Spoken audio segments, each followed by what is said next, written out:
قاری صاحب فرماتے تھے میری چیخ نکل گئی کہ اور سب کچھ ہے یہ نہیں. چھوٹا سا معصوم بچہ کسی دیہاتی کا بھوکا رو کے کہنے لگا تمہاری پھینکی ہوئی ہڈیاں چوسنا اٹھا کر کھانا منظور ہے, اس گنبد خضرا سے بے وفائی نہیں کروں گا, یہی رہوں گا, جاؤں گا نہیں. عرض کرنے کا مقصد یہ جب تعلق ہو جائے اور کھانا کیا, پینا کیا, ٹور کیا, بنگلہ کیا, کوٹھی کیا, کوئی چیز سمجھ میں نہیں آتی. پھر اس لیے اللہ کے قرآن نے اعلان کر دیا وَمِنَ النَّاسِ مَن يَشْرِي نَفْسَهُ ابْتِغَاءَ مَرْضَاتِ اللَّهِ. اللہ تعالیٰ خود اعلان کرتا ہے بعض لوگ وہ ہیں جنہوں نے میرے ساتھ کاروبار کیا, جنہوں نے معاملہ کیا, جنہوں نے میرے ساتھ دھندا کیا, لین دین کیا. من یشری نفسہ ابتغاء مرضات اللہ.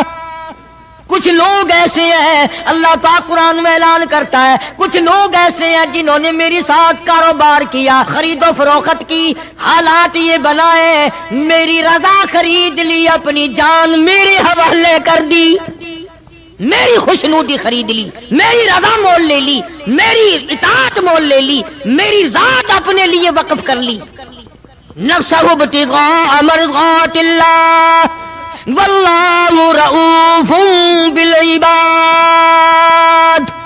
ایسے لوگوں کے لیے میری شفقتیں ہیں, ایسے لوگوں کے لیے میری مہربانیاں ہیں, ایسے لوگوں کے لیے میرا لطف اور کرم ہے, میری عطا اور بندہ نوازی ایسے لوگوں کے لیے ہیں جو میری ساتھ کاروبار کریں. جان مجھ ہے تو میری دی ہوئی لیکن وہ میرے حوالے کر دیں, میں جب اسلام ایمان قرآن کے لیے چاہوں ان کی جان کو لے کر استعمال کر سکتا ہوں.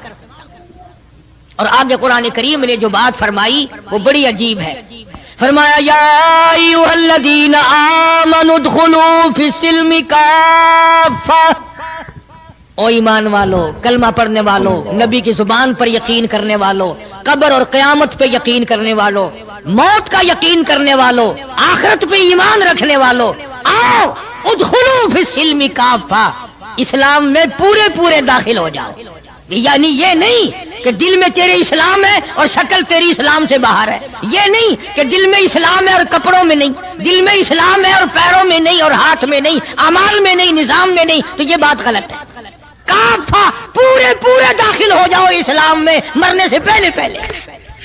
یہ نہیں ہے کہ دل میں تو محبت رکھو حضور کریم صلی اللہ علیہ وسلم کی اور تعلق, اور ویسے رکھو جی انگریز بہت اچھے ہیں جی, کیا کہنا انگریزوں کا, یہودی بہت اچھے ہیں, بہت اچھے ہیں, دنیا میں بڑے ترقی یافتہ ہیں. جی یہودیوں کی ریس کون کر سکتا ہے؟ خدا اس بات سے ناراض ہے.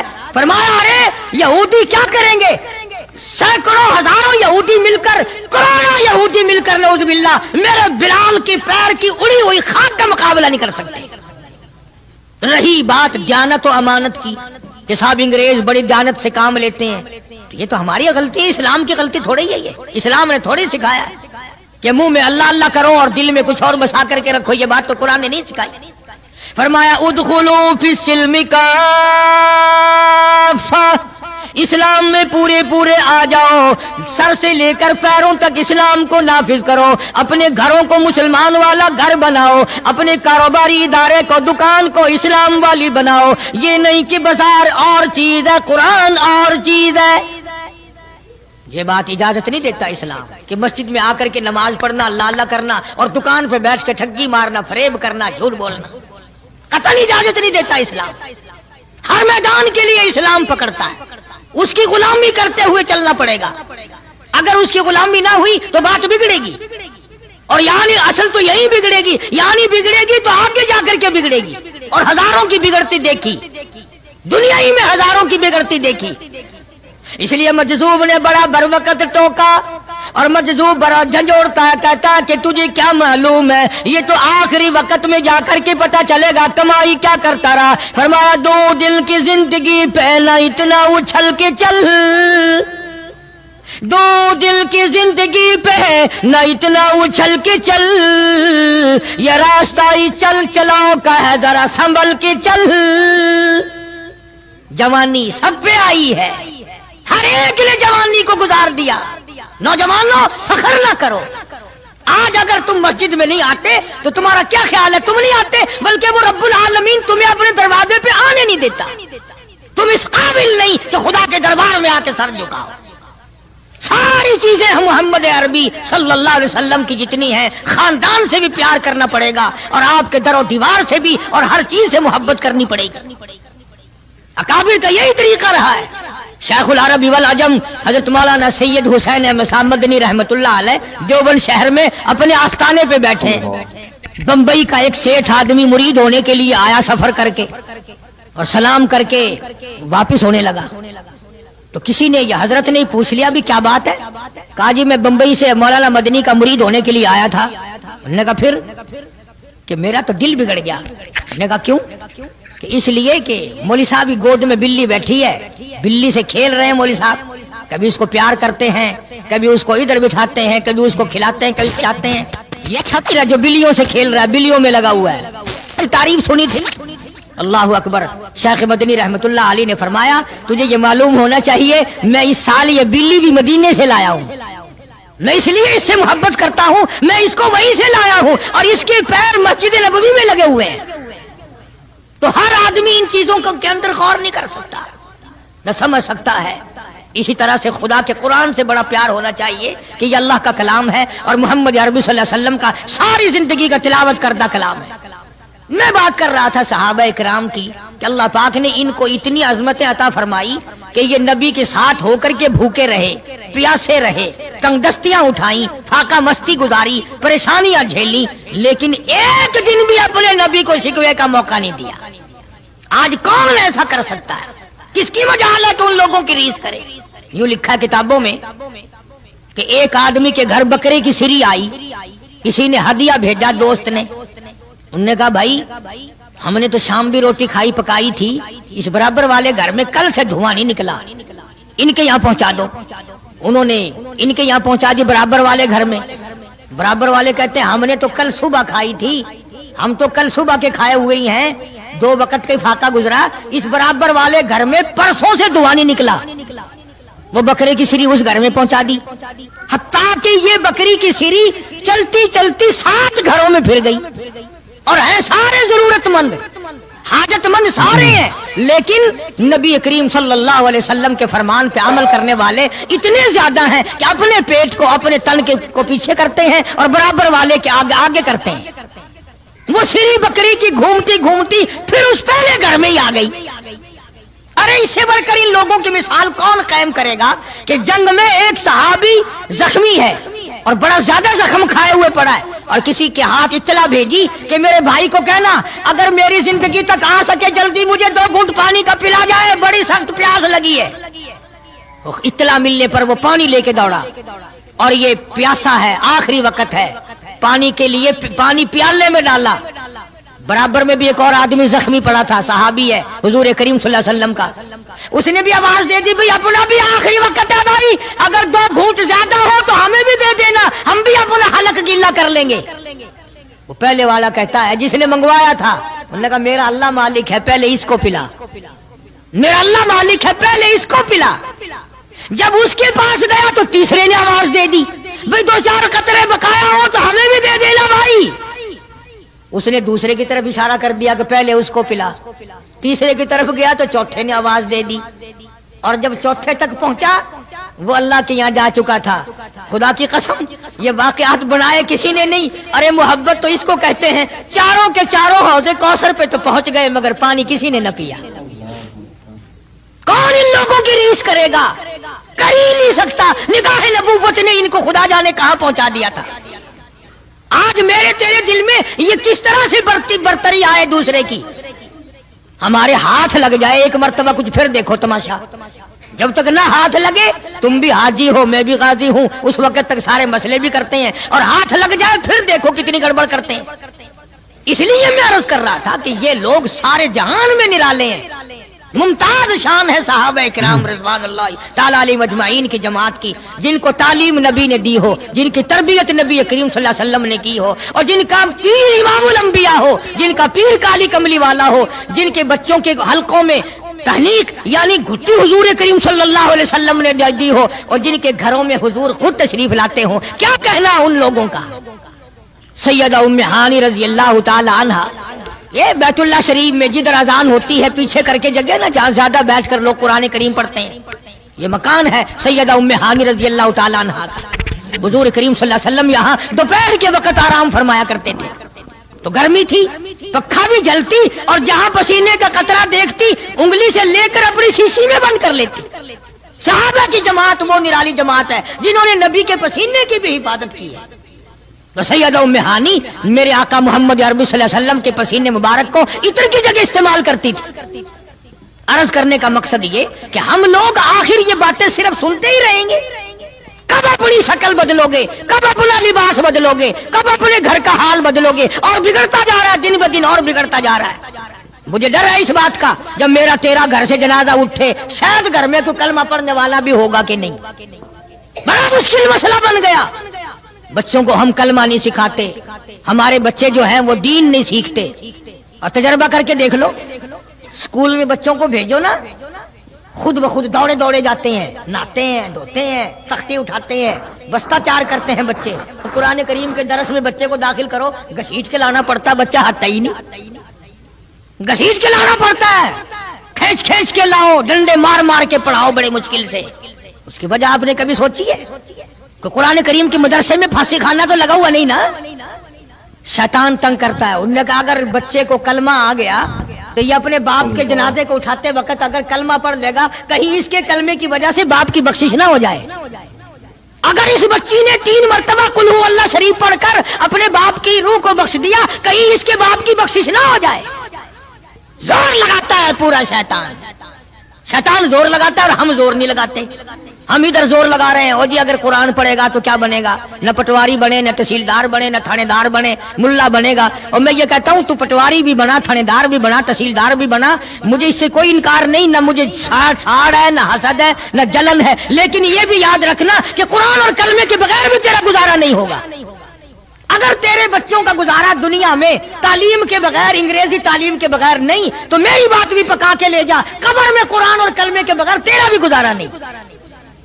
ارشاد فرمایا مدنی کریم صلی اللہ تعالی علیہ وسلم نے جو میری ذات پہ 1 مرتبہ درود پاک پڑھے گا، اللہ پاک اس کے 10 درجے بلند کر دیتا ہے، 10 گناہ معاف کر دیتا ہے، 10 نیکیاں نام اعمال میں درج ہو جاتی ہیں۔ اور ارشاد فرمایا مدنی کریم صلی اللہ علیہ وسلم نے، علامہ سخاوی لکھتے ہیں، اور لوگوں جو مجھ پہ کثرت سے درود پاک پڑھتا رہے گا، اسی حالت میں موت آ جائے، قبر کے اندر کیڑے اس کی میت کو نہیں کھائیں گے۔ ارشاد فرمایا مدنی کریم صلی اللہ تعالی علیہ وسلم نے جو آدمی کثرت سے مجھ پہ درود پاک پڑھتا رہے گا قیامت کے دن اس کے منہ سے کستوری کی خوشبو آئے گی۔ مدنی کریم صلی اللہ تعالی علیہ وسلم کے سامنے ایک لڑکی کو لائے، عرض کرنے لگی کالی کملی والے میں آپ کی بہن ہوں، میں آپ کی ہمشیرہ ہوں۔ آپ صلی اللہ تعالی علیہ وسلم نے فرمایا میرا بھائی کوئی نہیں، میری بہن کوئی نہیں، میرے ابا میری والدی میں اپنی اماں کے پیٹ میں تھا کہ دنیا سے رخصت ہو گئے، یتیم پیدا ہوا، میرا بھائی بہن کوئی نہیں۔ عرض کرنے لگی کالی کملی والے دودھ شریک بہن ہوں، جب آپ سیدہ حلیمہ کے یہاں دودھ پیا کرتے تھے میں آپ کو دودھ کھلایا کرتی تھی، میں آپ کی ہمشیرہ ہوں، آپ کی بہن ہوں، میں سفارش کرنے آئی ہوں اپنے قبیلہ بنو سعد کی، ان تمام کو آزاد کر دیجئے۔ آپ نے فرمایا مجھے کیا معلوم کس طرح سے تم میری بہن بن گئی ہو، ہاتھ آگے کر کے کہتی ہے کالی کملی والے آج تک میرے ہاتھوں سے سونگھ کر دیکھ لو نبوت کی خوشبو آ رہی ہے۔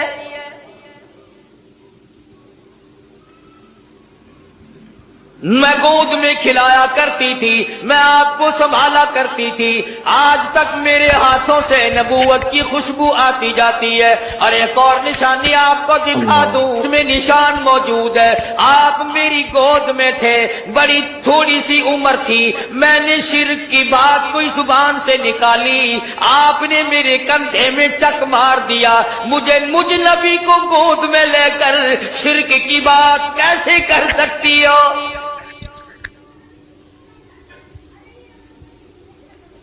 مدنی کریم صلی اللہ تعالی علیہ وسلم نے سفارش کو منظور فرما کر بنو سعد کے عورت مردوں کو آزاد کر دیا۔ 70,000 فرشتہ دائیں طرف ہے، 70,000 فرشتہ بائیں طرف ہے، 70,000 فرشتہ آگے ہے، 70,000 فرشتہ پیچھے ہے، درمیان میں امام الانبیاء محبوب کبریا حضرت محمد مصطفیٰ صلی اللہ تعالی علیہ وسلم کی ذات اقدس ہے، چاروں طرف نورانی ہے، بیچ میں انسان ہے، سید البشر ہے۔ سارا جہان دیکھ رہا ہے کہ نوریوں کے جھرمٹ میں حضرت محمد کریم صلی اللہ تعالی علیہ وسلم کی ذات اقدس ہے۔ پہلے آسمان پہ پہنچے، دستک دی گئی، دروازہ کھولا، مما کا کون ہے؟ کون ہے؟ عرض کیا گیا میں جبریل ہوں۔ مما کا تیری ساتھ کون ہے؟ جبریل کہتے ہیں مائی محمد۔ او آسمان والو آؤ مجھے مبارکباد دے دو، آج تو میری ساتھ امام الانبیاء ہے۔ فرشتے قطار در قطار کھڑے تھے۔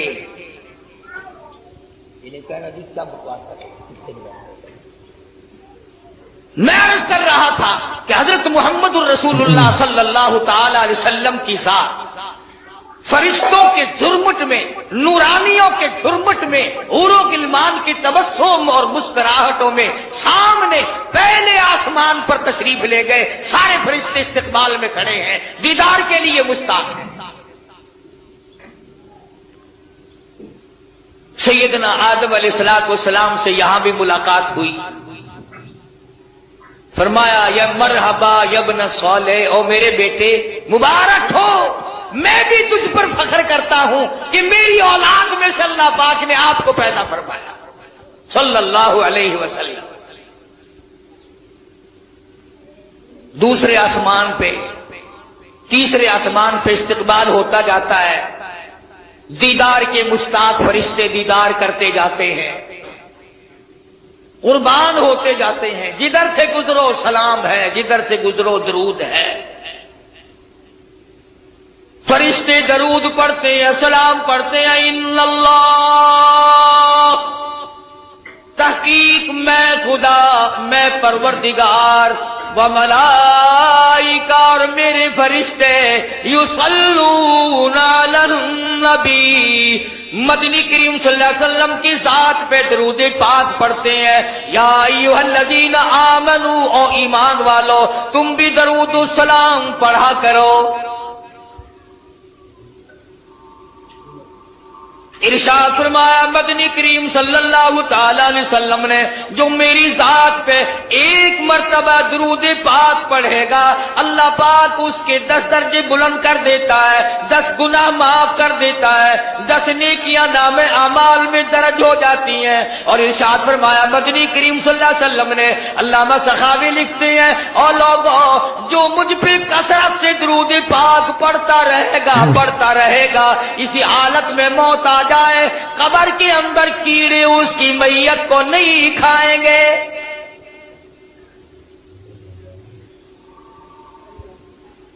ارشاد فرمایا مدنی کریم صلی اللہ تعالی علیہ وسلم نے، جو آدمی کثرت سے مجھ پہ درود پاک پڑھتا رہے گا، قیامت کے دن اس کے منہ سے کستوری کی خوشبو آئے گی۔ اہل محشر کہیں گے الہی یہ کون ہے جس کے منہ سے اتنی خوشبو ہے کہ میدان محشر مہک رہا ہے؟